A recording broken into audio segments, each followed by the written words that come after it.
Queridos, uma vez salvo, salvo para sempre. E aí eu já vou adiantar aqui a minha posição, é que não. Eu não acredito que uma vez salvo, salvo para sempre. Mas antes de falarmos sobre isso aí, eu gostaria de dizer que o cristão ele deve ter certeza da sua salvação. De que maneira? Em Cristo Jesus. Nós devemos ter a certeza da nossa salvação, sim, em Cristo Jesus. Em 1 João 5,13 diz assim: Estas coisas vos escrevi, a fim de saberdes que tendes a vida eterna, a vós outros que credes em o nome do Filho de Deus. Então precisamos ter essa certeza e essa segurança, que se morrermos com Cristo, ou se permanecermos nele até ele voltar, seremos salvos. Nós estaremos salvos. Se morrermos com Cristo, ou se estivermos nele até a sua volta, nós estaremos salvos. Então essa é a certeza que o verdadeiro crente tem, que é aquele que foi verdadeiramente convertido. Essa é a certeza do verdadeiro convertido, que em Cristo Jesus nós temos a nossa salvação, que ninguém pode nos tirar dos seus braços. Essa é a certeza que nós devemos ter, que ninguém pode nos arrancar dos braços de Jesus, se permanecermos até o fim nele. Então essa é a certeza que nós temos, que em Cristo nós somos mais que vencedores, em Cristo nós somos salvos. Infelizmente nós sabemos que nem todos permanecerão com Jesus até o fim. O próprio Jesus vai dizer isso lá em Mateus 24, versículo 12 e 13. E ele vai dizer assim: E por se multiplicar a iniquidade, o amor de muitos se esfriará, mas aquele que perseverar até ao fim, este será salvo. Infelizmente, muitos que um dia se converteram lá de verdade, meu irmão, estão deixando o amor de Deus se esfriar em seus corações. Que estejamos orando por estes, que estejamos em oração por estas pessoas, que o amor está se esfriando no coração delas. O amor de Deus, elas estão permitindo com que este amor se esfrie. E eu gostaria até de lançar a seguinte pergunta com relação a esse tema de uma vez salvo, salvo para sempre. Eu posso, por exemplo, dizer para uma pessoa que deixou o amor se esfriar e que se afastou do Evangelho, que ela um dia abraçou e passou a viver uma vida desviada da palavra, eu posso dizer para esta pessoa que se ela um dia entregou sua vida de verdade para Jesus, ela está salva, que ela pode ficar despreocupada? Porque às vezes a mensagem que é deixada por aqueles que pregam assim, que uma vez que foi salvo, está salvo para sempre, é que, por exemplo, a pessoa hoje, ela viveu lá 10 anos servindo na igreja, fazendo a obra de Deus na sua vida. Hoje ela se encontra desviada, fazendo muitas coisas que não agradam a Deus, né? Se prostituindo, sendo desonesto, fazendo um bocado de coisa errada. E de repente, eu posso chegar para essa pessoa e dizer assim: olha, se você um dia entregou sua vida de verdade para Jesus, você pode ficar despreocupada que você vai para o céu. Você não está perdido. Deus vai dar um jeito de lhe trazer de volta. Deus vai dar um jeito de lhe colocar no céu. Porque você um dia, lá atrás, lá no passado, você foi verdadeiro. Você entregou sua vida de forma verdadeira para o Senhor Jesus. Infelizmente hoje você está nessa vida, mas fique tranquilo que você está salvo, que você está no céu. Querido, eu posso dizer isso para essa pessoa? Será que existe esse ensinamento na Bíblia? É complicado. Porque assim, há igrejas que pregam que você tem que confessar isso aí, que uma vez que está salvo, nunca mais você vai deixar de ser salvo. E aí essa pessoa crê isso, incute isso, né? Incute isso aí. E amanhã depois você vai dizer que aquela pessoa não está salva, ela vai até se ofender contra você, porque ela foi evangelizada dessa forma, que ela nunca mais iria deixar de ser salva, porque ela em um dia se entregou de verdade nos braços do Senhor Jesus. Olha só um exemplo que nós temos na parábola. Eu vou ler aqui a parábola das 10 virgens. Olha só o que diz a parábola das 10 virgens. Mateus capítulo 25, a partir do versículo 1. Então o próprio Jesus diz assim: Então o reino do céu será semelhante a 10 virgens, que tomando as suas lâmpadas, saíram a encontrar-se com um noivo. E 5 dentre elas eram nécias, e 5 eram prudentes. As nécias tomaram as suas lâmpadas. As nécias, ao tomarem as suas lâmpadas, não levaram azeite consigo. No entanto, as prudentes, além das lâmpadas, levaram azeite nas vasilhas, de reserva. E tardando o noivo, foram todas tomadas de sono e adormeceram. Mas à meia-noite ouviu-se um grito: eis o noivo, saí ao seu encontro. Então se levantaram todas aquelas virgens e prepararam as suas lâmpadas. E as nécias disseram às prudentes: dai-nos do vosso azeite, porque as nossas lâmpadas estão se apagando.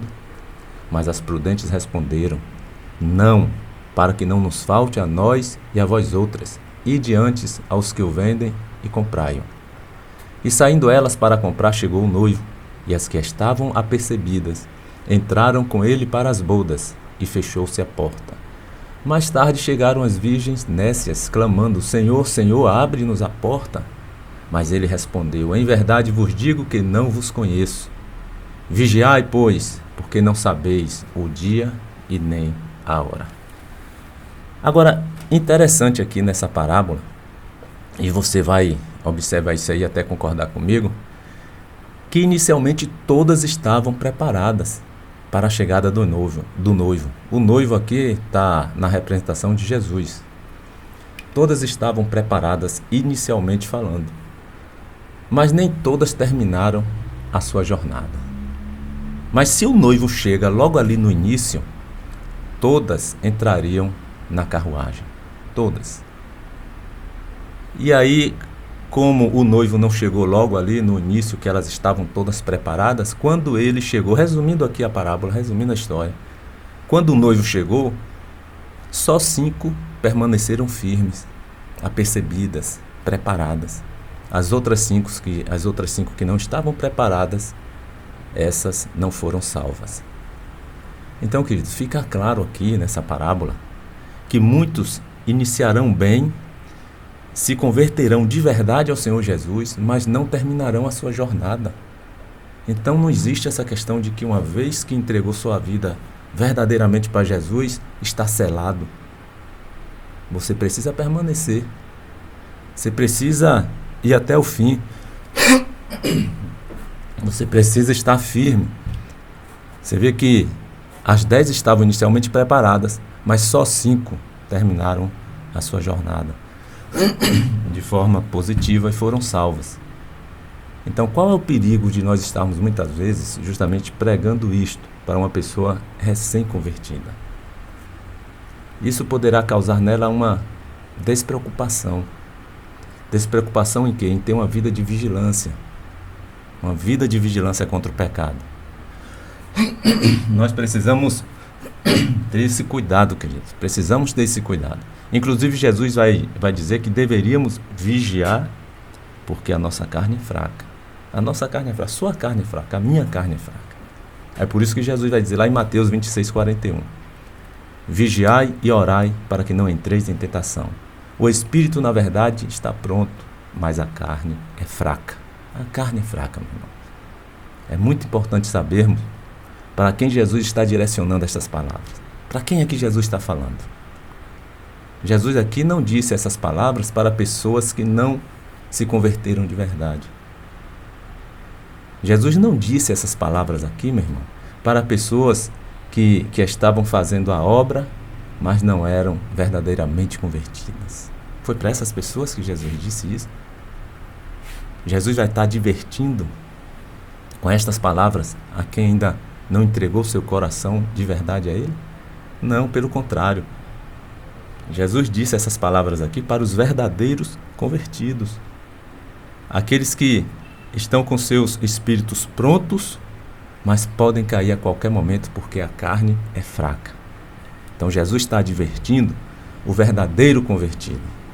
Não aquele que está lá por influência de outrem, aquele que está lá convencido, aquele que está lá fingindo. Não, Jesus está dizendo aqui para o verdadeiro convertido: vigie e ore, para que vocês não entrem em tentação. Porque o espírito de vocês estão prontos, mas a carne é fraca. Jesus está dizendo para os verdadeiros, meu irmão. Jesus está dando uma advertência que nós podemos cair. podemos terminar a nossa jornada como aquelas 5 virgens nécias, que não foram prudentes. Começaram bem. Se o noivo chega logo ali, se Jesus chega naquela hora ali, no início, todas as 10 iriam com ele. Mas como ele não chegou logo na expectativa delas, demorou-se um pouco. Chegou depois, só 5 permaneceram firmes. Então aqui, em Mateus 26:41, são palavras de advertência para o verdadeiro convertido, para o verdadeiro cristão que se converteu de verdade. Que se não vigiar, ele pode cair. E nós devemos ter essa preocupação aí, de vigiarmos, de estarmos sempre em oração e sermos sempre vigilantes. E a Bíblia está cheia, queridos, de advertência para os verdadeiros convertidos, para que permaneçam firmes na fé que foram chamados ali. Em 1 Coríntios 16, versículo 13, diz assim: sede vigilantes, permanecei firmes na fé, portai-vos varonilmente e fortalecei-vos. Meu irmão, são muitas as advertências para o verdadeiro convertido não cair da fé. São muitas. 1 Pedro 5, versículo 8, olha o que diz: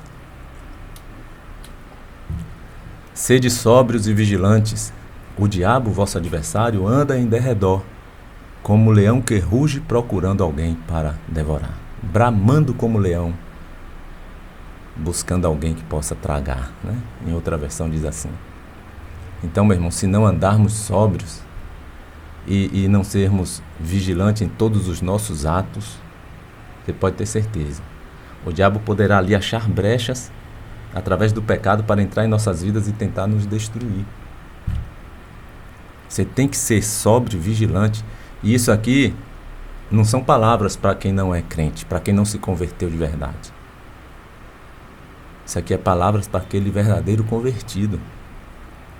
O certo é que há uma advertência aqui para sermos sóbrios e vigilantes, porque o diabo que está sempre ao nosso derredor, ao derredor do verdadeiro convertido, ele está esperando só uma oportunidade para poder nos devorar, para poder nos tragar, para destruir as nossas vidas. Em Efésios 4, versículo 27, diz assim: não deis lugar ao diabo. E aí, mais uma vez, eu pergunto a você, para quem é essa palavra, meu irmão? Não dê lugar ao diabo. A palavra de Deus está dando essa advertência para quem aqui? Para não dar lugar ao diabo. Para o ímpio? Para aquele que fingiu que se converteu? Não, está dizendo aqui para o verdadeiro convertido. É para os verdadeiros convertidos. Ou você acha que é para aquele que não se converteu de verdade ainda? Esta palavra você acha que é para os fingidos, para os convencidos, para os dissimuladores da fé? Não. É uma palavra dirigida ao verdadeiro convertido. Sede sóbrios e vigilantes, porque o diabo pode te pegar. Efésios 4, 27, não deis lugar ao diabo. Então é a palavra para os verdadeiros convertidos. Se nós não estivermos vigilantes, sendo sóbrios e constantemente ali em oração, em comunhão com Deus, lendo a palavra e buscando a Deus, nós podemos cair sim. E graças a Deus que muitos retornam, mas outros já não voltam mais. Então, esta palavra não é para aquele que não foi verdadeiramente convertido. Esta palavra é para os verdadeiros convertidos, que infelizmente muitos estão dando lugar ao diabo. Muitos verdadeiros crentes estão dando lugar ao diabo. Que você possa não ser este que esteja aí dando lugar ao diabo, mas que você possa estar dizendo não a tudo aquilo que é oposição a Deus, a tudo aquilo que não agrada a Deus, a tudo aquilo que Deus abomina. Persevere, meu irmão. Aqueles que perseverarem até o fim, estes verdadeiramente serão salvos. É o que Jesus disse. Por se multiplicar a iniquidade, o amor de muitos se esfriará, mas aquele que perseverar até o fim, esse será salvo. Mateus 24, 12 e 13. Que Deus abençoe a sua vida. Que Deus abençoe a toda a sua família.